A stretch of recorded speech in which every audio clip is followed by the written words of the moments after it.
La parole est maintenant au président Claude Malhuret pour le groupe Les Indépendants, République et Territoires.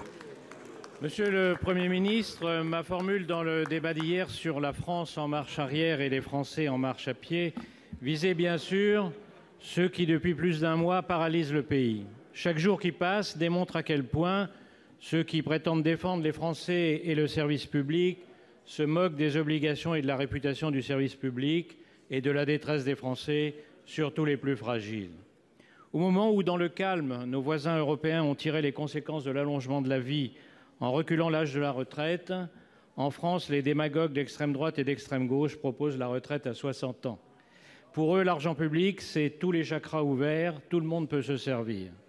Mais les Français savent que la réforme est inéluctable. Déséquilibre démographique, déficit structurel, coût des régimes spéciaux sont une épée de Damoclès sur nos retraites dans un pays où le système coûte 14% du PIB contre 10% en moyenne en Europe. Au fur et à mesure des discussions, on voit bien que l'enjeu porte sur un sujet principal, celui de l'équilibre, donc de la pérennité du système français de retraite. Vous avez raison, Monsieur le Premier ministre, de refuser d'entrer dans la distinction purement rhétorique entre réforme systémique et réforme paramétrique. La réalité est bien plus simple. Le système doit être équilibré sur le long terme et il doit être sur le court terme, c'est tout. Âge pivot, augmentation de l'âge de départ ou conférence de financement, nous concevons tous qu'on puisse discuter des modalités. Mais penser que la réforme va s'équilibrer toute seule, surtout avec l'augmentation de la facture à chaque rendez-vous avec les partenaires sociaux, c'est comme prétendre qu'on va gagner un marathon avec des chaussures de ski. Vendredi prochain sera, nous dit-on, le jour de l'épreuve de vérité. Êtes-vous déterminé, Monsieur le Premier ministre, à aborder ce rendez-vous en tenant le nécessaire langage de vérité sur l'équilibre financier de nos retraites? Je vous remercie. Pour vous répondre, la parole est à Monsieur le Premier ministre. Monsieur le Premier ministre.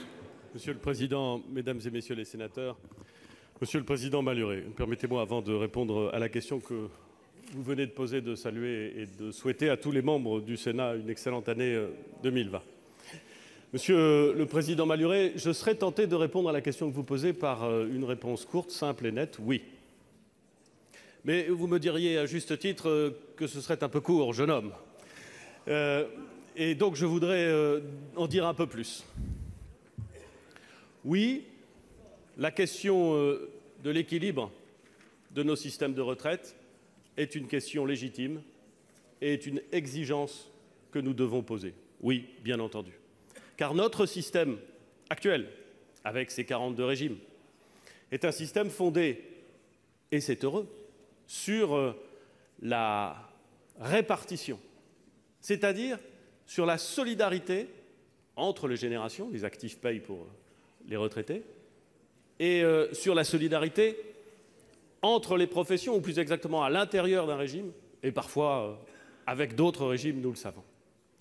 Au cœur du système de retraite, il y a donc cette notion de solidarité. Notre système est d'ailleurs un système qui a permis à la France d'avoir le plus faible taux de pauvreté parmi les retraités partout en Europe. Et c'est une excellente chose. Et c'est évidemment, Monsieur le Président Malhuret, ce que nous voulons préserver tous ensemble dans cet hémicycle et en France, je le crois, tous ensemble. Mais la solidarité, ça n'est pas, c'est même le contraire de l'irresponsabilité. On peut parfaitement accepter l'idée que les actifs payent pour les retraités, mais il y aurait quelque chose d'irresponsable et de finalement très peu solidaire à dire que, n'arrivant pas à financer les pensions, alors les actifs laisseraient à leurs enfants le soin de payer leur pension plus la dette. Autrement dit, je le dis, l'équilibre d'un système est en soi un objectif et également un objectif de solidarité et de responsabilité. Je l'ai dit depuis le début et je continuerai à le dire jusqu'au bout. Ce qui est vrai, Monsieur le Président Malhuret, c'est que dans tous les autres pays d'Europe et dans tous les autres pays comparables à la France, c'est-à-dire attachés à la solidarité, c'est-à-dire attachés à l'état de droit, c'est-à-dire au fond les grandes démocraties occidentales auxquelles nous pouvons nous comparer, Les décisions ont été prises partout de retarder l'âge de départ à la retraite. C'est vrai en Belgique, c'est vrai en Allemagne, c'est vrai au Royaume-Uni, c'est vrai en Italie, c'est vrai partout. Pourquoi? Parce que le ratio entre les actifs et les retraités se modifie, parce que l'espérance de vie augmente et parce qu'il faut bien justement faire en sorte que les actifs puissent payer pour les pensionnés sans subir ou sans se trouver dans une situation trop délicate. Et c'est très bien. Et la réponse qui a été trouvée partout, ça a été de travailler progressivement un peu plus longtemps. Dans tous les États, lorsque l'on touche au système de retraite, quel que soit le système dans lequel il est organisé, ça crée forcément de l'émotion. Mais tous les pays ont réussi à le faire, alors qu'en France, depuis très longtemps, depuis que je m'intéresse aux questions publiques, à chaque fois qu'on évoque la question des retraites, on suscite une émotion, une inquiétude, une mobilisation souvent considérable. Et chacun ici a des souvenirs sur les éléments de réforme qui ont été apportés au système et qui ont suscité des mobilisations et des oppositions. J'observe d'ailleurs que, bien souvent, ceux qui aujourd'hui critiquent le projet critiquaient les évolutions des systèmes antérieurs qu'ils défendent aujourd'hui. Ben, c'est comme ça. C'est parfois des choses curieuses, mais ça arrive.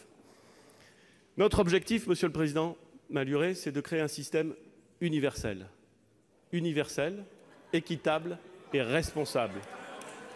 Un système universel, c'est-à-dire que l'ensemble des Françaises et des Français, quelle que soit leur profession, leur métier, auront les mêmes droits et seront soumis aux mêmes contraintes. Et c'est un élément de justice et d'efficacité.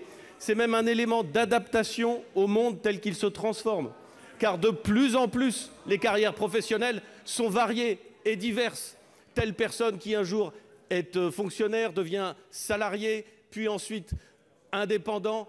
Nous savons que les carrières professionnelles sont hachées, nous savons qu'elles sont diverses, et nous savons qu'un système universel par points et par répartition permettra de bien mieux prendre en compte la diversité des parcours professionnels, la fluidité des parcours professionnels et la justice entre nos concitoyens, à laquelle, évidemment, nous sommes tous attachés. Le projet de loi sera présenté prochainement au Conseil des ministres. Il sera présenté, et c'est bien naturel, à l'Assemblée nationale à la fin du mois de février. Le Sénat en connaîtra à partir du mois d'avril. La discussion, j'en suis certain, sera dense, sera riche et sera passionnée. Je l'attends avec impatience.